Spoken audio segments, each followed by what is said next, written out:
और इस पूरे मामले पर अधिक जानकारी साझा करने के लिए हमारे साथ जुड़ चुके कांग्रेस प्रवक्ता मलिक जावेद अंसारी। मलिक जी, पहले तो आपका इंडिया वॉच में बहुत बहुत स्वागत है। मलिक जी, अब जब कांग्रेस के वरिष्ठ नेता शशि थरूर ने पार्टी अध्यक्ष के लिए नामांकन दाखिल कर दिया है, तो क्या लग रहा है कि आगे कौन संभाल सकता है कांग्रेस की कमान? देखिए, अभी तो आज का पूरा दिन बाकी है। कौन कौन नामांकन करेगा, अभी दिग्विजय सिंह भी का भी नामांकन हो सकता है, खड़गे जी का भी हो सकता है, और शशि थरूर जी ने तो क्लियर कर दिया था वो चुनाव लड़ेंगे। तो ये बहुत अच्छा देश के लिए, और हम लोकतंत्र की बात करते हैं तो लोकतंत्र यही है कि लोकतंत्र होना चाहिए। तो कोई भी नॉमिनेशन करे, जो पीसीसी डेलीगेट है वो नॉमिनेशन कर सकता है। तो शाम तक एक पिक्चर क्लियर हो जाएगी। अगर एक ही नॉमिनेशन होगा तो वही अध्यक्ष हो जाएगा, तो फिर वोटिंग की जरूरत नहीं। अगर 2 होंगे, 3 होंगे तो कंटेस्ट होगा। तो कंटेस्ट होगा तो बहुत अच्छा होगा। फिर 17 तारीख को वोटिंग होगी और 19 अक्टूबर को पता लग जाएगा। जी जावेद जी, बार बार कहा जा रहा था कि पहले अशोक गहलोत का नाम, उसके बाद दिग्विजय सिंह का नाम। अब पूरी तस्वीर बदलती हुई नजर आ रही है। शशि थरूर सामने आ गए और ये कहा जा रहा है कि उनका मुकाबला खड़गे से होगा। क्या लग रहा है कि आगे और कौन कौन नामांकन कर सकता है? अभी देखिए, मैंने वही बोला है कि कोई और भी नामांकन कर सकता है, और नामांकन फॉर्म और नेताओं ने भी, हमारे वरिष्ठ नेता उन्होंने भी लिए हैं। तो वो शाम तक क्लियर होगा। पहले से पहले ये नहीं कहा जा सकता कौन अध्यक्ष होगा कौन नहीं होगा। और राहुल जी ने तो 3 साल पहले ही इस्तीफा दे दिया था, जबकि सीडब्ल्यूसी सारे सीनियर लीडर उनको कन्विंस करने में लगे थे। गहलोत जी तो अभी 4 दिन पहले भी उनको कन्विंस करने में लगे थे कि आपको 8 प्रदेशों से ज्यादा जो पीसीसी डेलीगेट है वो सपोर्ट कर रहे हैं, तो आप एक बार फिर जिम्मा संभालिए।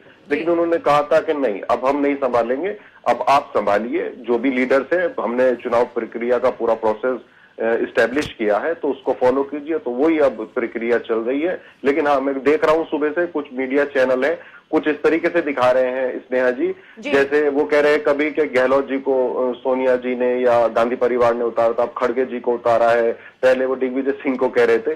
तो ये सब अफवाहें हैं, क्योंकि अभी वही मीडिया एक दिन पहले कह रही थी कि लीडरशिप की कमी है, इसलिए राजस्थान में उठापटक चल रही है। तो ये सब अनर्गल बातें हैं, काफी चीजें अभी लगातार जावेद जी चर्चा में है कि राजस्थान का सीएम कौन, बल्कि अब अशोक गहलोत जी अगर अध्यक्ष पद का नामांकन नहीं कर रहे तो फिर राजस्थान के सीएम पर इतनी चर्चा क्यों? वही तो हम कह रहे हैं कि मीडिया जो है वो मुद्दों से भटकाना चाहती है, इसलिए वो ऐसे चीजें लेके आती है। सीएम ऑलरेडी वहां पे गहलोत जी हैं, तो कौन सीएम बदलेगा नहीं बदलेगा, कौन होगा, ये तो बात की बातें है ना। अभी तो हमारे सीएम हैं, हमारे सारे मंत्री हैं, सारे विधायक हैं, तो वहां पे तो स्टेबल गवर्नमेंट है। लेकिन ये भाजपा के लोग वैसे ही खुश होते रहते हैं बेगानी शादी में अब्दुल्ला दीवाने की तरह। ठीक है जावेद जी, क्या लग रहा है, जब शशि थरूर ने कहा कि पहले फैसले ऊपर से होते थे लेकिन अब फैसले ऊपर से नहीं जिला स्तर से होंगे, ये ऊपर से फैसले होने की जो बात इन्होंने कही, इसका क्या कहना चाह रहे हैं, वो क्या मतलब निकाला जाए? ये तो वही बता सकते हैं उनका क्या कहना है। और दूसरी, जो अध्यक्ष बनता है वो इतने बड़े लीडर है हमारे पार्टी के, अगर वो अध्यक्ष पद का चुनाव लड़ रहे हैं तो वो हर आदमी का काम करने का तरीका अलग होता है। तो उनको लग रहा होगा कि मैं ऐसे लूंगा, तो वो अपनी बात बता रहे होंगे, तो उसमें कोई गलत नहीं है। तो ये तो पार्टी में ऐसा होना ही चाहिए कि अपनी अपनी राय रखें, जिसको जो लगता है, जिसको कमी लगता है, कोई हर इंसान को कमी लगता है। आप अपने चैनल में काम कर रहे हैं, आपको भी बहुत सारी चीजें लगती है ये बदलाव होना चाहिए, लेकिन वो कलेक्टिव डिसीजंस होता है कि कौन एडिटर है, कैसे फैसला लेंगे, तो सब मिलके ही फैसला लेते हैं। तो वो चुनाव लड़ रहे हैं तो अपने वादे जो भी वो करेंगे उन पे पूरा उतरेंगे, उसी हिसाब से पीसीसी डेलीगेट उनको वोट करेंगे। तो अपने वादे वो कर सकते हैं, अपना घोषणा पत्र जो भी जारी करें कर सकते हैं, उनको राइट है ये। जी जावेद जी, जब लगातार बात कांग्रेस के अध्यक्ष पद की हो रही है, हालांकि अब जब अध्यक्ष पद की जिम्मेदारी संभालने के लिए इतने सारे नाम सामने आ रहे हैं, तो क्या लग रहा है कि 2024 का जो चुनाव होगा उसमें कांग्रेस की प्रतिक्रिया कैसी रहेगी? देखिए, कांग्रेस जो है, आपको एक नई तरीके से कांग्रेस देखने को मिलेगी। अध्यक्ष नया मिलेगा, जरूर मिलेगा, लेकिन हर जगह आपको नए चेहरे मिलेंगे, युवा मिलेंगे, महिलाएं मिलेंगी। तो हमारी पार्टी में एक कलेक्टिव डिसीजन ये भी है कि सबको मौका मिले, हर जाति को, हर धर्म को, हर वर्ग को। तो एक नई कांग्रेस का उत्थान हो रहा है। के नाम पे इतना विवाद क्यों जारी है? ये मीडिया में ज्यादा विवाद है, पार्टी में तो हमें कुछ भी नहीं लगता ऐसा कुछ भी हो रहा है। अशोक गहलोत जी तो उनके समर्थन में नहीं है, तो क्या ये पार्टी का मामला नहीं है? नहीं, समर्थन में कौन किसके ये नहीं है ये तो मैं नहीं कह सकता, ये तो वही बताएंगे कि वो समर्थन में नहीं है। लेकिन अभी जो है आपने एक सवाल किया था कि सीएम कौन होगा, सीएम ऑलरेडी हमारे पास है। और अभी नड्डा जी का देखिए आप, नड्डा जी अभी 3 दिन पहले उनको राष्ट्रीय अध्यक्ष भाजपा का फिर से बना दिया गया, और किसने बनाया ये नहीं पता लगा, कब मीटिंग हुई ये नहीं पता लगा, उनको 3 साल का एक्सटेंशन मिला है, तो किसने बनाया ये नहीं पता लगा, पीएमओ ने बनाया, नागपुर ने बनाया, आरएसएस ने बनाया।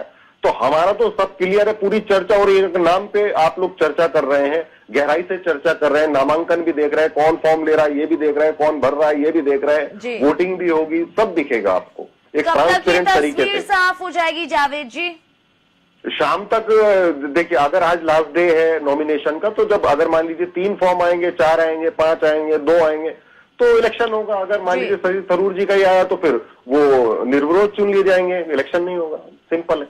ठीक है, क्या लग रहा है कि अब अशोक गहलोत जी आज नामांकन नहीं करेंगे?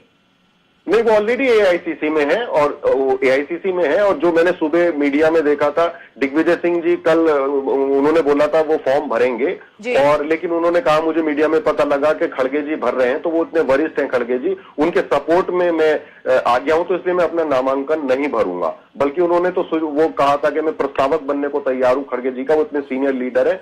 और अशोक जी ने तो, गहलोत जी ने तो पहले ही मना कर दिया था कि मैं नामांकन नहीं करूंगा। ठीक है, ये भी कहा जा रहा है कि अशोक गहलोत जी जब सोनिया गांधी से मिलके आए उसके बाद उन्होंने ये फैसला लिया, तो क्या ये जो चर्चा जारी है कि आखिरकार ऐसा क्या हुआ है?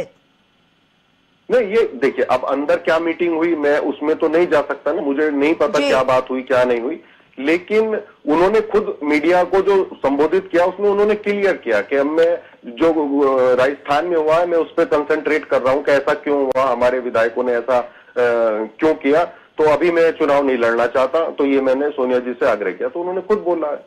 जी, बहुत बहुत धन्यवाद मलिक जावेद अंसारी जी हमारे साथ जुड़ने के लिए और पूरी जानकारी साझा करने के लिए।